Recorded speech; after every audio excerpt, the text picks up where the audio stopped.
No one knows the roads of Thailand's north better than GT rider Dave Unkovich and his travelling buddy Dave Early. On two sets of two wheels, they explore the mountains, valleys, villages and sites of the country's highways and pathways. From major motorways to dusty beaten tracks, we've travelled with the Daves to explore the famous Golden Triangle.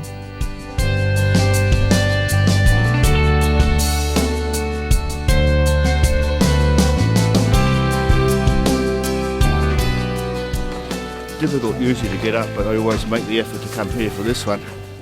It's always been a separate area from almost like the rest of Thailand. For many years the government had no road here, so all the people come in from Burma. So you've got Chinese here, you've got Shan, you've got Arka, you've got Lahu. This is one of the biggest mix of hill tribe villages. And you've also got all different religions here.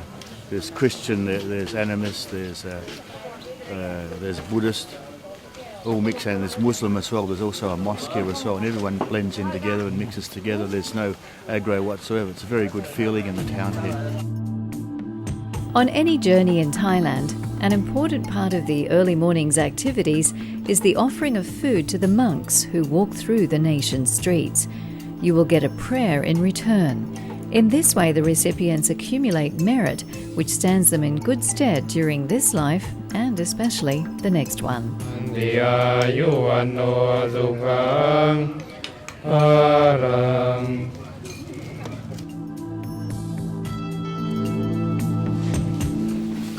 With the spiritual side of things taken care of, it's down to the business of breakfast.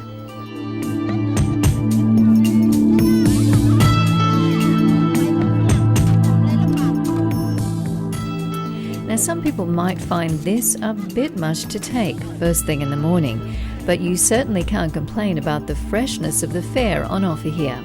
And the locals love putting on a bit of a show for the camera and potentially seeing themselves on Facebook.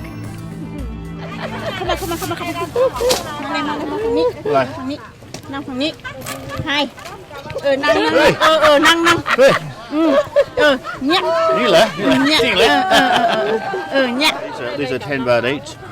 Look, one in Thailand. She sells about 800 baht a day.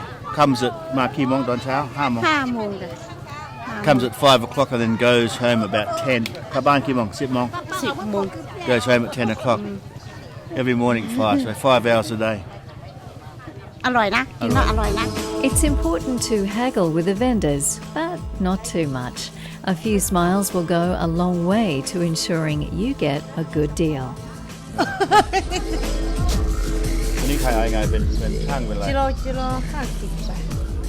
From the hustle and bustle of the market, the Daves hit the road again. So many roads that are very nice roads, but they wind you through the mountains, through isolated areas. You can ride at your own pace and just kind of gather your thoughts and relax and appreciate how lucky you are to be able to ride in an area like this. Much of this area hasn't been taken over by tourism. They're starting to cater more to the tourists to make it comfortable traveling, but they've never relied on tourism for their sustenance. They've been self-sustaining for decades and will probably continue to do so. So you get more of a natural atmosphere, more of a natural feeling of not only what Thailand is now, but what it has been for many years in the past.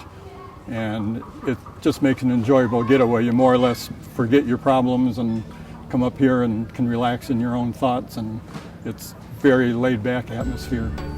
It's also important to map a route in advance, and with the help of a GPS like this one produced by Garmin, you can plan a pretty detailed back road excursion. We're currently, according to the GPS, right here at this spot, and just to my left about 2 kilometers, just over the mountain ridge line there would be Burma. The mountain ridge line usually offsets the border here. If you do take a wrong turn, make the most of the opportunity, like Dave, and practice your Thai. The local people are always happy to join in a conversation, even if some sign language is required. There's a director here.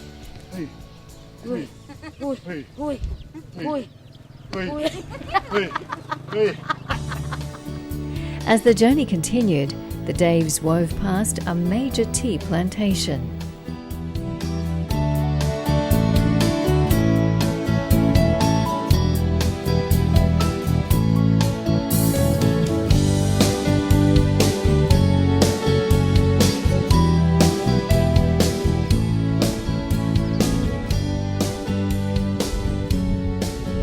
These tea plantations are as far out as you can get on the Burmese border.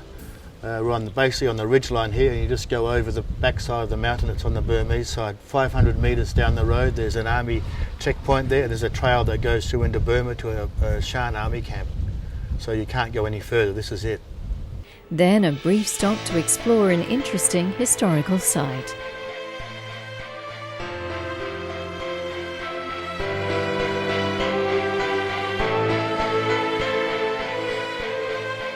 Well, right on the Burmese border again with Thailand and Myanmar. The road behind me is actually the border down here, down this way. One side of the road is Thailand, one side of the road is Burma. This is a Thai army camp we're in, and over here on the left-hand side in the distance is a Burmese army camp.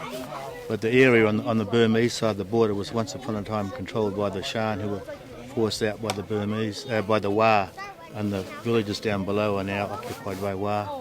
But this one army camp, I believe, is a Burmese camp.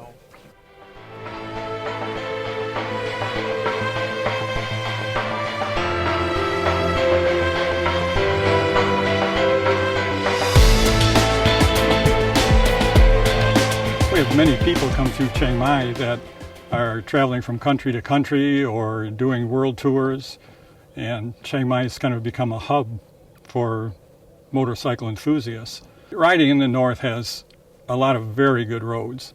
You can ride safely on highways, you can come up into the mountains and still have good roads, and as long as you use reasonable care and caution like you would riding anywhere else, I would say it's fairly safe. If you've enjoyed this story and would like to share more of the Daves' adventures, visit this website and keep watching.